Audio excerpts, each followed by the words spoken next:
Evening দেখো আমাদের রিসান ঠাম্মাকে দেখিয়ে দিচ্ছে কোথায় কোথায় পুজো দিতে হবে, কোথায় ঠাকুর দেখাতে হবে, দেখতেই পাচ্ছ।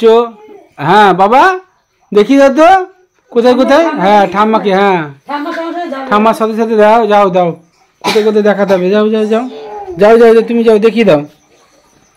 ঠাম্মাকে গাইড করছে দেখো। ঠাম্মা ওই যে ঠাকুরকে দেখাবে, ঠাকুরকে দেখাও ঠাম্মা, ওই যে ঠাকুরকে দেখাবে ঠাম্মা, সব দেখো। আবার এইদিকে ঠাকুরকে দেখাবে ঠাম্মা, ঠাম্মাকে গাইড করছে। আবার এইদিকে ঠাকুর দেখতে পাচ্ছ, এইদিকে জয় মা তারাকে দেখাবে। ঠাম্মা কোথায় কোথায় করবে পুরোটাই গাইড করছে। এইটুকু ছেলে হলে কী হবে, কিরে বাবা, সব কিছু গাইড করতে হবে, করো। কি গো আমার ছেলের এই টাইমটা হচ্ছে ঠাম্মার সঙ্গে সন্ধে দেওয়ার টাইম। ও ঘুমিয়ে থাকলেও যদি শঙ্খের আওয়াজ পায় দৌড়ে আগে ঠাকুর ঘরে যাবে। তো তোমরা দেখতেও পারো, যাবে দেখবে পেছন পেছন, মানে অদ্ভুতভাবে এটার অভ্যেস হয়ে গেছে, ভালো লাগে দেখতে। ও আমি এখন আপাতত বাবা ছেলে মিলে যে ব্যাপারটা করেছে খাটে সোফায়, সেগুলো এখন পরিষ্কার করছি।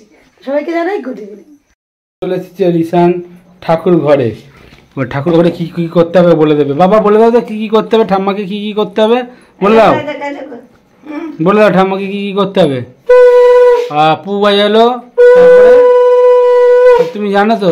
হ্যাঁ রিসান সব জানো, রিসান কিন্তু ওয়াচ রাখছো ঠাম্মা কি করছো। ঠাম্মা পু বাজাচ্ছে, ওই দেখছো সব কিন্তু বাজাচ্ছে। হ্যাঁ হ্যাঁ তুমি হাততালি দাও, হাততালি দাও, হাততালি হাততালি দাও, হাততালি হাততালি দাও। ও দেবে না এখন হাততালি। সন্ধেবেলায় শীতের তো আর রাত নেই, কিসের রাত হয়ে গেছে, এটা এখন গরম গরমই লাগছে।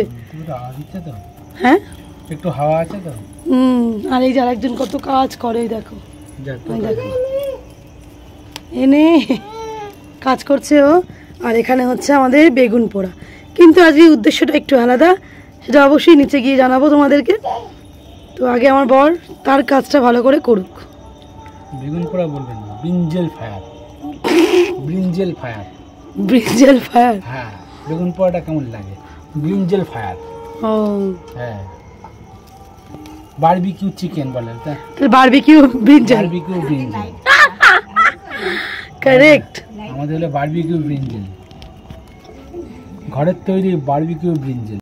এই যে রিশান হঠাৎ করে চলে এসছে পিসিমণি বাড়ি, এসেই এই যে ওর কোকোমেলন নিয়ে বসলো, তারপরে ওর গাড়ি, ও গাড়িটা চালাতে হবে তো না। হ্যাঁ নিয়ে যাও নিয়ে যাও, গাড়িটাকে নিয়ে যাও।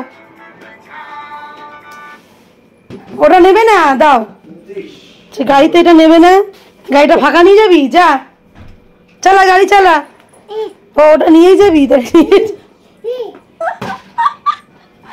আয় আয় দেখি শোনা গাড়ি কিভাবে চালায়। আয় রিশানের গাড়ি, লাল গাড়ি, আবার রাখবি নাকি, নিয়ে আয় ওটাকে নিয়ে আয়।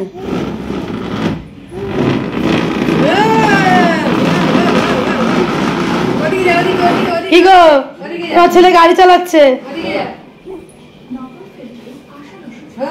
দেখছে পিশান বাথরুমে ঢুকলো না।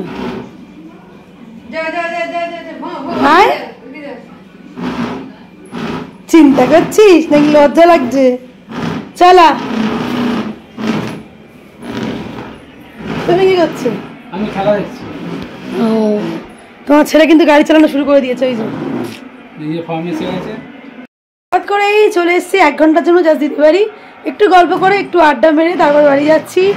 আর হ্যাঁ আসার কারণটা কি সেটা পরে যাচ্ছি, চলো আপাতত একটু গল্প চলছে, ওইদিকে চলছে খেলা, আর এদিকে এসে গেছে আমাদের বিস্কুট আর হরলিক্স বিস্কুট আর কফি।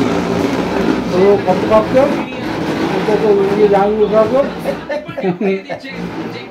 খেলাটা খুব জমে গেছে। আগের দিনে যেহেতু হেরে গেছে ইন্ডিয়া, আজকে ইন্ডিয়া খুব পেটাচ্ছে। খেলা তোমরা দেখতে থাকো, ইন্ডিয়া জিতবেই। কি দারুণ আলুর চপ বলছে ও নাম, বাট আমার জানি না আমি কিসের চপ। ভেতরে দেখো কি সুন্দর পুরের মতন রয়েছে, আশা করছি দেখাতে পাচ্ছি। আর এই যে কেমন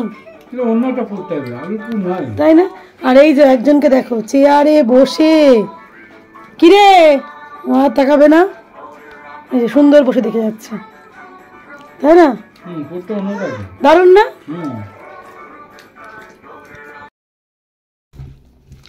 বাড়ি চলে এসছি, আর এই যে বেগুন পোড়াটা মেখে নিচ্ছি, যেটা কাঠের আগুনে হলো। কিন্তু আমরা মানে হঠাৎ করে দিদি বাড়ি গেলাম কেন, এই প্রশ্নটা তোমাদের নিশ্চয়ই মনে হচ্ছে। আসলে আমাদের জামাই, মানে আমাদের জামাই না, আমাদের জামাইবাবু, এ বাড়ির জামাই। তো সেদিনকে জামাইবাবুর সঙ্গে গল্প করতে করতে হঠাৎ করে জামাইবাবুকে জানতে পারলাম যে জামাইবাবু গ্যাসের আগুনে বেগুন পোড়া ঠিক খায় না। সেই কারণেই জামাইবাবুর এই বছর খাওয়াই হয়নি বেগুন পোড়া। আর আমার মতনই মনে হয় জামাইবাবুও প্রচণ্ড ভালোবাসে এই বেগুন পোড়া আর কি, রুটি দিয়ে। তাই আজকে হঠাৎ করেই ভাবা হলো যখন আমরাও খাবো তাহলে একটু ওদেরকেও দিয়ে আসি, তাই জন্যই একসাথেই করা। তো দিদিয়াদেরটা মেখে নিয়ে চলে গেছিলাম, আর আমাদেরটা ছিল একখানা, ওটাকে এখন আমাদেরটা মেখে নিচ্ছি। তো এই হলো ব্যাপার। তো বুঝতেই পারছো জামাই আমাদের মটন না, চিকেন না, চিংড়ি মাছ না, কি না বেগুন পোড়াইতে গেছিলাম। হয়তো শুনে তোমাদের হাসিও পেতে পারে, ইলিশ মাছের নামটা বাদ দিলাম না, সেটাই বলছি। কিন্তু যখন যার যেটা খেতে ইচ্ছা করে না, সেটা সব কিছুর থেকে অনেক দামি হয়, আমার তো তাই মনে হয়। কেন এখন মানুষ অ্যাকচুয়ালি মাছ মাংসটা খুব অ্যাভেলেবেল হয়ে গেছে, যেটা একদম আগেকার দিনে যতটা না ছিল। এখন মানুষ যখন তখন কোনো সিজন ছাড়াই সব কিছু খাচ্ছে। কিন্তু কিছু কিছু রান্না যেটা সিজনেই ভালো লাগে, তাই বেগুন পোড়া তোমরা দেখবে গরমকালে যত জুত করেই মাখো কোনো মতেই ভালো লাগে না। যাই হোক, তোমাদের সঙ্গে গল্প করতে করতে আমারও মাখা হয়ে গেল।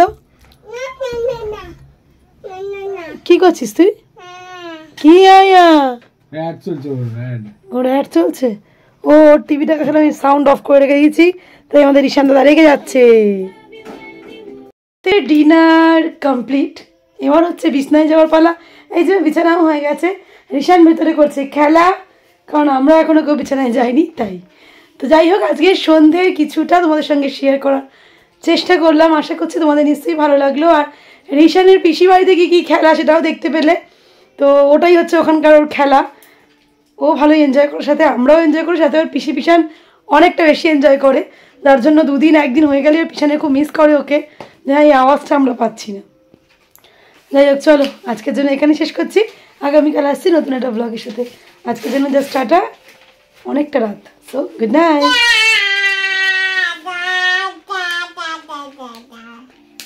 ঈশান তোমাদের টাটা করলো, ঠিক আছে বাবা, গুড নাইট। শোনা গুড নাইট, শোনা ফ্লাইং কিস দিয়ে দাও তো, এই যে না ফ্লাইং কিস দাও। দেখেছো অবস্থা, দেখো শেষ হয়েও হইল না শেষ, তাই হলো আমার ব্লগের অবস্থা। শেষ করতে গিয়েও আমি আবার আটকে গেলাম।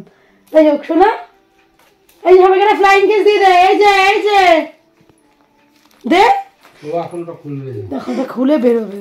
চলো আমার তরফ থেকেই গুড নাইট।